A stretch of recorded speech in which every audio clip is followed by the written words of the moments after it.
Glacial transportation. So basically transportation is the carrying of materials. So the materials that are carried by a glacier are known as moraine. So ways in which glacial transportation occurs, we have entrailment, which is the picking up of loose material by the glacier from and along the bed and side. Then we have basal ice freezing. This is made by glacial hydraulic supercooling, so that though the process may not be responsible for observed sequence of basal ice. Remember we talked about basal sleep, where there was a bit of melting, then the ice could slip over the underlying rocks by the process of gravity. Then there is placking. This is the process that involves the glacier freezing onto the side and subsequent ice movement pulling away masses of rocks. So glacier transports and deposits huge quantities of sediments or sediments of glacial erosion are known as glacial drift or till. So I want to see the moraine. So the moraine is transported as superglacial debris. This is carried on the surface of the glacier as lateral and medial moraine. We also have glacial debris, which means the moraine is carried within the body of the glacier. N means inside. Subglacial is moved along the floor of the valley either by the ice as a ground moraine or by melt streams formed by pressure. So you can see using this illustration,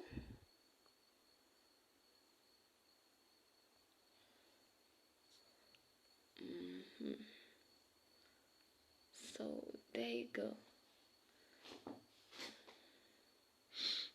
So we have the entrailment debris, the surface debris, melting and snout. We have forward moving ice, so it is moving from this direction towards the other direction. So we have the bedrock. Yeah. Then you can see mounds of mixed debris dumped from melting ice. So as the ice melts at the snout, it's likely to dump the rock debris at the forward edge,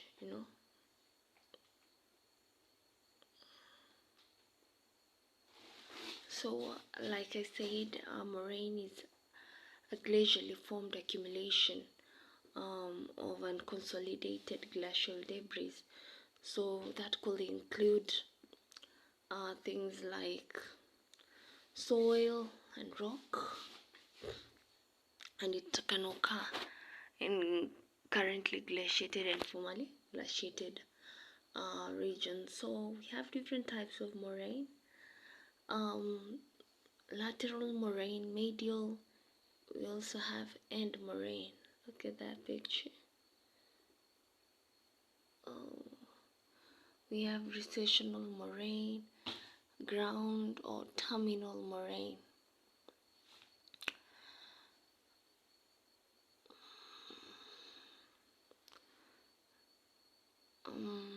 And we're told that moraine can be classified either by their origin or shape. So we have lateral moraine, we have medial moraine, then the rock, let's see, like here it's moving, this is the mountain and these are the valleys, then they'll come and join here. So starting from lateral moraine, these are parallel ridges of debris deposited along the side of a glacier. And it's worth noting that lateral moraine consists of the glacial materials that are carried at the side of the glacier. Then we also have medial moraine. So medial moraine is a ridge of moraine that runs down the center of the valley. It's transported on the surface but in the center of the glacier. So one can technically say that medial moraine is made up of materials carried on the surface but in the middle of the glacier. And it's likely to form when two valley glaciers meet. While in lateral, a moraine merges to occupy a new place in the middle of the combined glacier. Then we have what we call the ground moraine. The ground moraine. This is moraine or the load accumulated at the base of the ice as a lodgement till, but may also be deposited as the glacier retreats in the alpine. Then ground moraine are often located between the areas of lateral moraines. Then we can also note that they are also known as subglacial moraine. That is, it occupies beneath or below the glacier, as seen in the diagram below. So you can see you have the ground moraine, which is in contact with the rock. Yeah, so it will be down here.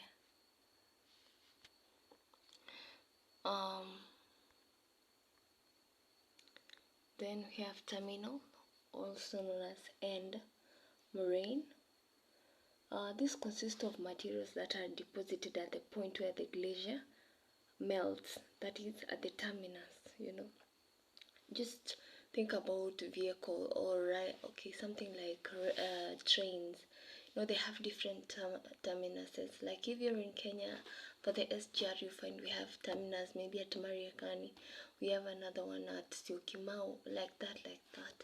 So we can say a terminus is the farthest point that a glacier reaches. So there you'll find that the moraine carried to the farthest point before the glacier melts to cause deposition will be terminal moraine.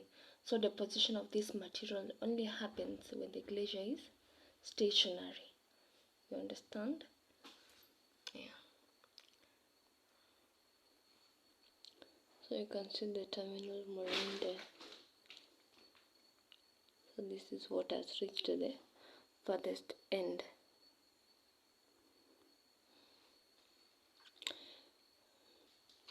And we have two types of end moraine. One is the terminal, also known as, and we also have the recessional moraine. So for the terminal moraine, it marks the maximum advance of the glacier, while recessional moraine, these are small ridges left as glaciers pause during its retreat. So after glacier retreats, the end moraine may be destroyed by post-glacial erosion. Like this is the wearing that happens once the action of ice has happened.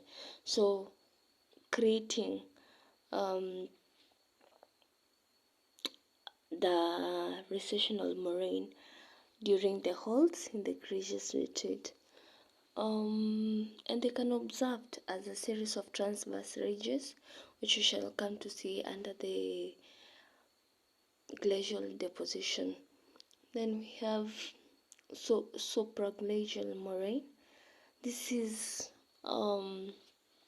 moraine created by debris accumulated on top of the glacial ice. So the debris can accumulate due to ice flow toward the surface in the abrasion zone. Also, there will be melting of surface ice or from debris that falls onto the glacier from the valley side walls. We have other types of moraine, though they're not that common, and they're defined by their particular morphology, since their origin has been a matter of dispute. We have the Rogan moraine or ribbed moraine. These are type of basal moraine that form a series of ribs perpendicular to the ice flow in an ice sheet. We also have the Veiki moraine, which is a kind of hammocky moraine that forms from irregular landscapes of ponds and plateaus surrounded by banks. So the assignment is, so this is the Emmons Glacier Trail. So get to identify the different types of moraine. And remember that moraine is an evidence of glaciation. See?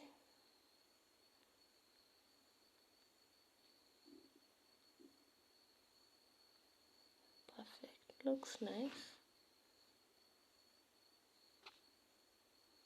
So, in case you're asked, state 4 types of moraine, you can say GELT. G for ground, we have for the glacial, we have L for lateral, and T for terminal. So you can see the diagram, like here at the center on the surface, that would be a medial moraine. Then here we'll be having lateral. Yeah. Here is the classification of moraine in Hindi. Hope you love it. I like the handwriting. Beautiful.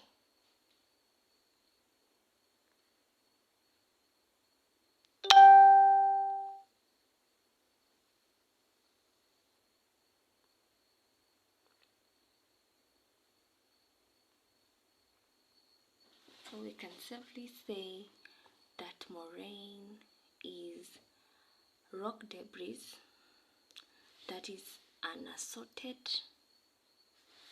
and it's also unconsolidated.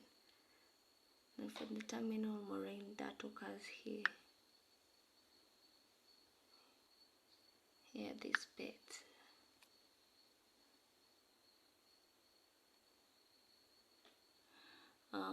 Is what we shall define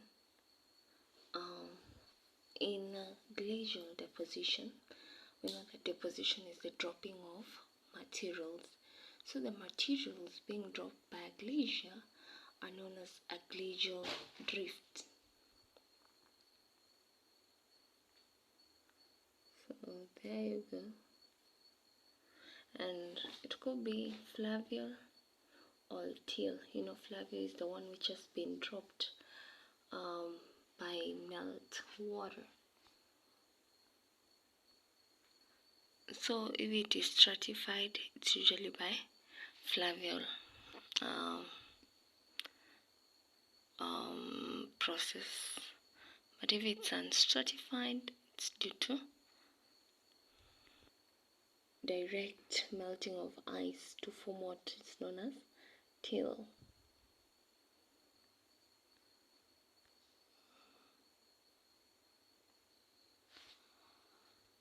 So it's worth noting that in glacial deposition, it can occur when the glacier is in motion or is melting at the snout, and the snout is the end point of a glacier. In case the glacier is stationary for a long time, it may form a hill or curved ridge known as terminal or recessional moraine. Then we have the glacial drift that does not form hills, which may be deposited in horizontal sheets with irregular or uneven outlook.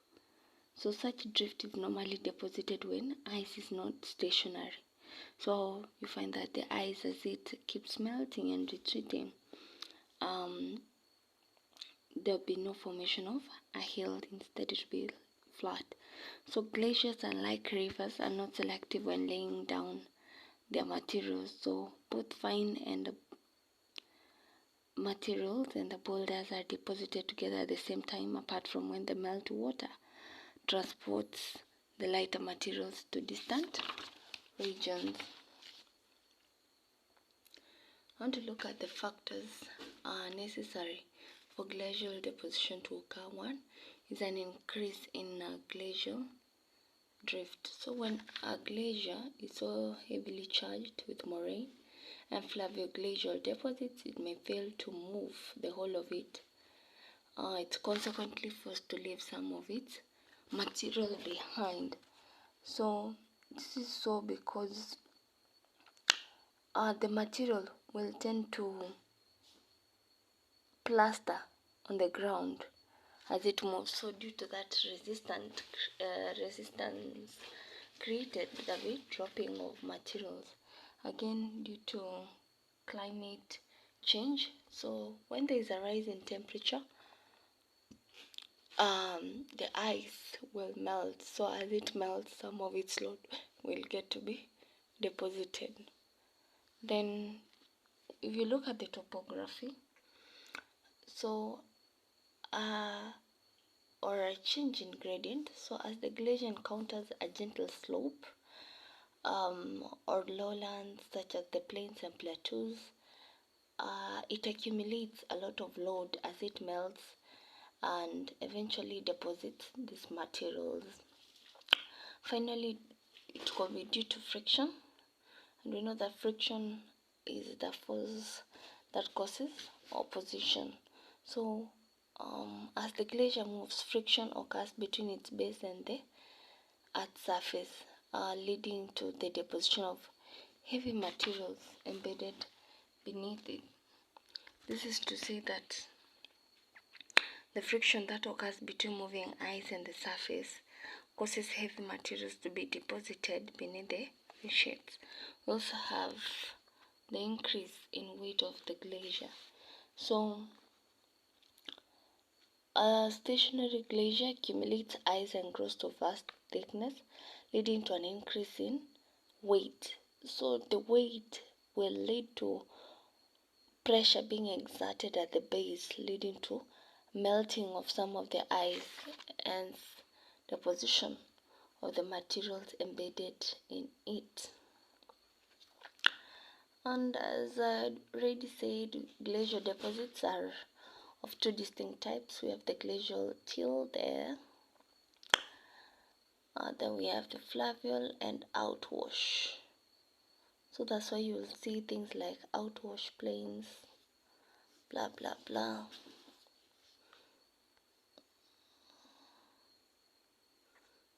So we will go directly to glacial deposition features.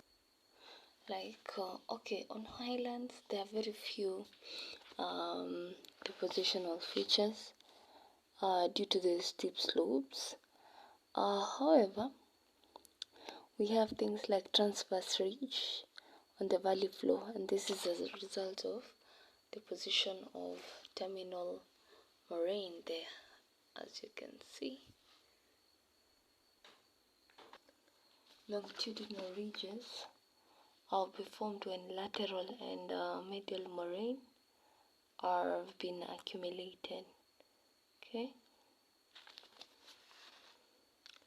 this lateral moraine here, LM, and medial moraine, they'll form the longitudinal. Like we know longitude means a line, an imaginary line running from north to south. So you can see from the mountain peak towards the foot. So that's why we shall have the longitudinal ridges.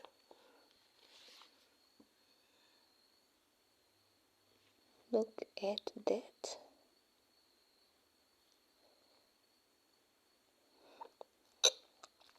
the longitudinal ridge.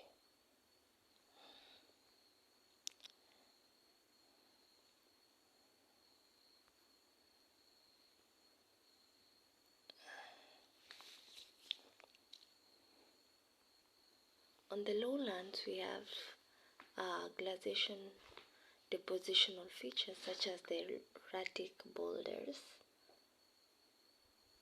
And erratics are boulders that the glacier has carried along with it as it moved along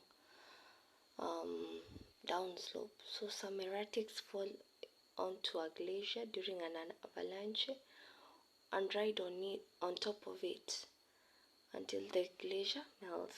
We are also told when the glacier now melts, maybe there was increased pressure or an increase in temperature, it leaves the boulder far away from where it first fell. So you can say like that one. So erratics are these large boulders like that one, and they've been transported from different parts so that it now rests on a country rock different from it. An erratic is usually deposited on the land upon melting, and we are told they are useful in tracing the source of an ice sheet and its movement. Like we have one in Kenya around Teleki Valley. So you can see there is no relationship between the rock materials found in the area with the deposited rock. They are of different origins. Then in the Craven district, we have things like the the boulder train. So boulder train is a series of erratics that are obtained from the same bedrock and which are deposited with the apex pointing to the origin of the material. And they can also occur in a linear form, like in a line. And they're common in limestone, Craven district of Western Yorkshire, that is found in England. Like this is the Craven district.